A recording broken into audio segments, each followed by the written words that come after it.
बहनों और भाइयों, आपके चैनल प्रेक्षा प्रोफाउंड ट्रुथ में मैं विनोदानंद झा आपका हार्दिक स्वागत करता हूँ। जब भी भारत की एकता की बात करते हैं हम, एक नाम अपने आप जुबान पर आता है। वह है सरदार वल्लभ भाई पटेल। आज हम बात करेंगे सरदार पटेल के विषय में, जिन्हें भारत का लौह पुरुष कहते हैं। वल्लभ भाई पटेल का जन्म 31 अक्टूबर 1875 को गुजरात के नाडियाड में झावेर भाई पटेल और माता लाडवा पटेल के घर हुआ था। ग्रामीण परिवेश में पले बड़े पटेल ने वैष्णव परंपरा का पालन किया और पुष्टि मार्ग संप्रदाय से दीक्षा ली। देश प्रेम और साहस उनके खून में था। एक लोकप्रिय किस्से के अनुसार उन्होंने बिना किसी हिचकिचाहट के अपने दर्दनाक फोड़े को खुद ही चीर दिया, जबकि इस कार्य को करने वाला नाई घबराहट में कांप रहा था। कड़ी मेहनत और धन संचय करने के बाद वे 36 वर्ष की आयु में इंग्लैंड गए, जहां उन्होंने मिडिल टेम्पल से वकालत की पढ़ाई पूरी की और प्रथम श्रेणी में उत्तीर्ण हुए। लौटने पर वल्लभ भाई पटेल ने अहमदाबाद में एक सफल बैरिस्टर के रूप में अपनी जगह बनाई। उनकी प्रतिभा को देखते हुए उस समय के अखबारों ने लिखा, an Indian genius in law. Bharat लौटते ही उन्होंने सूट बूट का परित्याग कर खादी को अपनाया और जीवन भर उसका पालन किया। वल्लभ भाई पटेल बचपन से ही शांत और गंभीर थे, लेकिन अपमान सहन करना उनके लिए असंभव था। वे शुरू में गांधी जी से बिल्कुल प्रभावित नहीं थे। उन्होंने कहा था, भारत को संत या महात्मा की जरूरत नहीं है, क्योंकि देश में पहले से ही महात्माओं की कोई कमी नहीं है। हमें कोई काम करने वाला व्यक्ति चाहिए। गांधी क्यों इन बेचारे लोगों से ब्रह्मचर्य की बातें करते हैं? ये ऐसा ही है जैसे भैंस के आगे भागवत गाना। लेकिन जब उन्होंने गांधी जी को सत्याग्रह करते देखा तो काफी प्रभावित हुए और इसके बाद वे गांधी जी के परम अनुयायी बन गए और कभी भी उनकी आज्ञा की अवहेलना नहीं की। महात्मा गांधी के नेतृत्व से प्रेरित होकर वल्लभ भाई पटेल ने 1917 में अहमदाबाद के स्वच्छता आयुक्त के रूप में अपनी पहली राजनीतिक पहचान बनाई।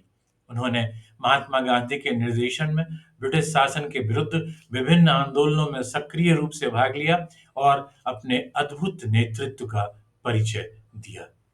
फसल बर्बाद होने पर भू राजस्व भुगतान से छूट पाने के लिए वल्लभ भाई पटेल ने 1918 में खेड़ा सत्याग्रह में सक्रिय रूप से भागीदारी की और इसका नेतृत्व किया।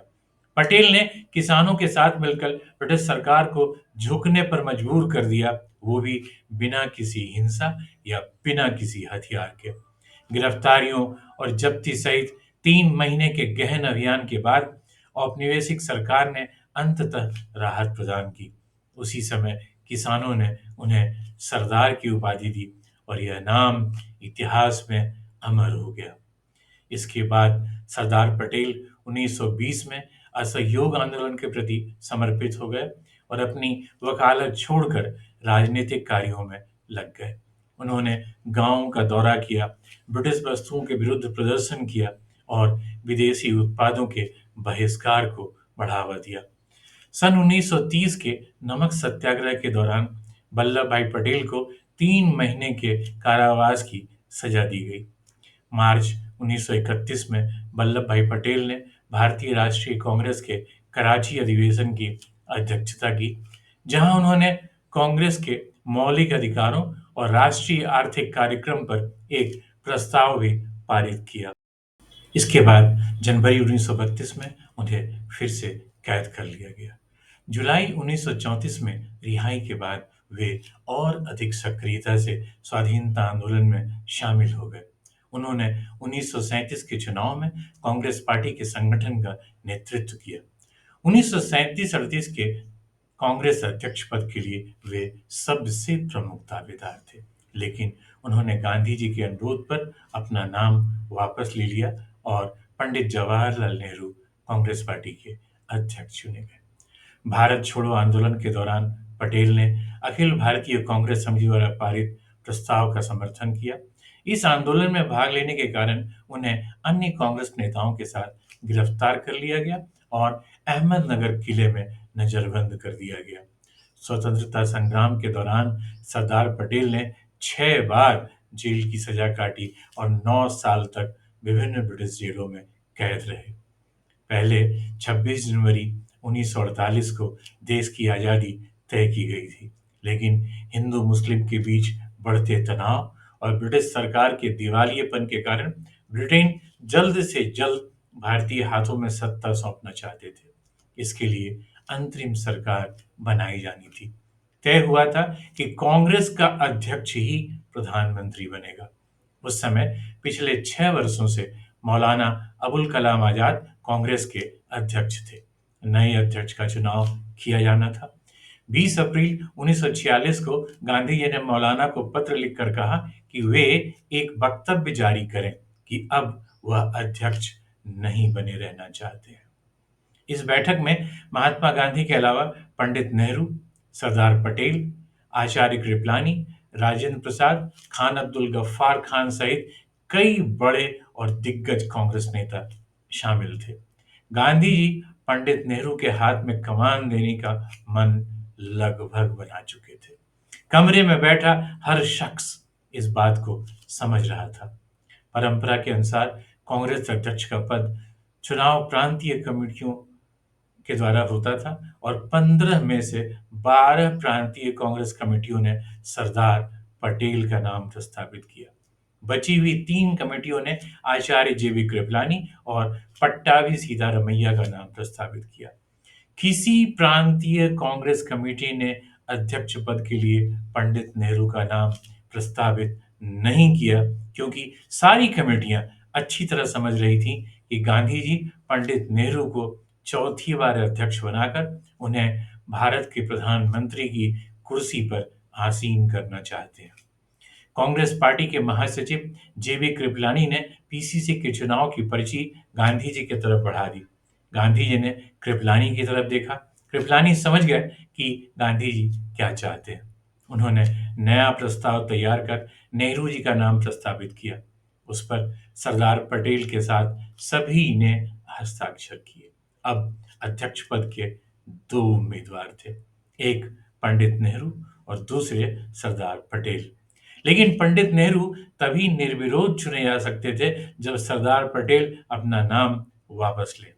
कृपलानी ने एक कागज पर नाम वापसी की अर्जी लिखकर हस्ताक्षर के लिए सरदार पटेल की तरफ बढ़ा दी। सरदार पटेल ने हस्ताक्षर नहीं किए।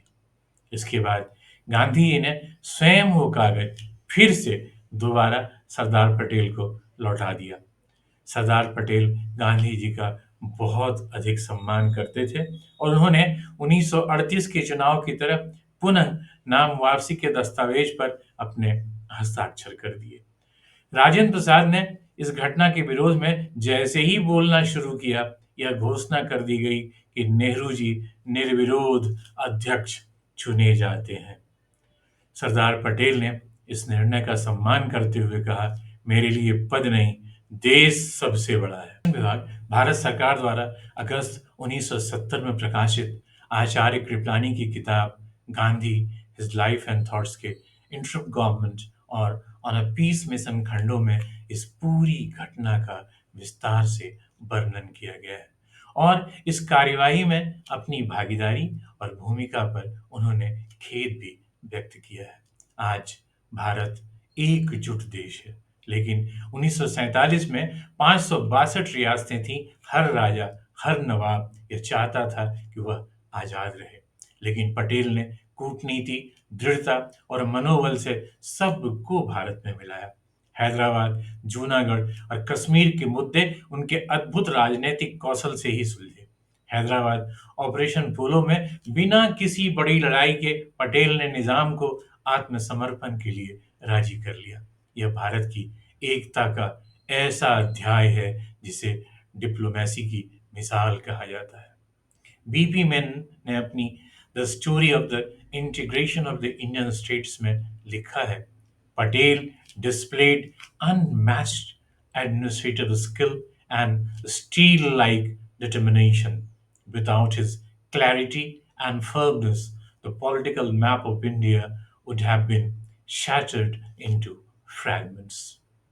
भारत की स्वाधीनता के बाद उन्होंने गृह मंत्री और उप प्रधानमंत्री के रूप में कार्य किया और पंडित नेहरू के साथ हमेशा चट्टान की तरह अडिग खड़े रहे। पंडित नेहरू भी उनका बहुत अधिक सम्मान करते थे। वे बेहद अनुशासित और सटीक वक्ता थे। कहा जाता है कि वो भाषण से पहले केवल 3 लाइन नोट करते थे और फिर बिना रुके 45 मिनट तक बोलते थे। उनकी आवाज में गजब का असर था।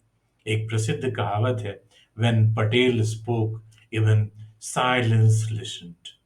एक बार जब दिल्ली में सरकारी अफसर देर से पहुंचे तो पटेल ने कहा, आज से अफसर नहीं सेवक बनकर रहो। भारत को सेवा चाहिए, सत्ता नहीं। पटेल ने अपनी संपत्ति का एक पैसा भी अपने परिवार के लिए नहीं रखा। आजादी के बाद उन्होंने अपनी सारी आमदनी राष्ट्र सेवा के लिए दान कर दी। यहाँ तक कि उनका निजी घर भी सरकारी संपत्ति घोषित कर दिया गया। 1949 में पटेल का स्वास्थ्य गिरने लगा। दिल्ली छोड़कर वे अपने पुराने शहर मुंबई चले गए क्योंकि वे जानते थे कि उनका अंत निकट है। 15 दिसंबर 1950 को उन्होंने मुस्कुराते हुए कहा, अब भारत को संभालने वाले तैयार हैं, मैं जा रहा हूं। और वे सदा के लिए अमर हो गए। मित्रों, सरदार पटेल का जीवन हमें सिखाता है कि एक व्यक्ति की दृढ़ता, ईमानदारी और देशभक्ति पूरे राष्ट्र की दिशा बदल सकती है। आज हम जो एक अखंड भारत देख रहे हैं, वो सरदार पटेल की दूरदृष्टि और त्याग का ही परिणाम है। भारत सरकार द्वारा 2014 में उनके जन्मदिन 31 अक्टूबर को राष्ट्रीय एकता दिवस के रूप में मनाने का फैसला उनके प्रयासों और आदर्शों को श्रद्धांजलि है। 31 अक्टूबर 2018 को उनकी याद में 597 फीट ऊंची स्टैच्यू ऑफ यूनिटी राष्ट्र को समर्पित की गई। अगर आपको ये वीडियो पसंद आया हो तो लाइक ज़रूर करें, शेयर करें और ऐसे ही प्रेरणादायक कंटेंट के लिए सब्सक्राइब करें @विकसित भारत 2050 पर प्रेक्षा चैनल को। अगली कड़ी में हम चर्चा करेंगे भारतीय संस्कृति के अनमोल धरोहर और अन्य प्रेरक प्रसंगों के बारे में। तब तक के लिए आपका बहुत बहुत धन्यवाद। जय हिंद।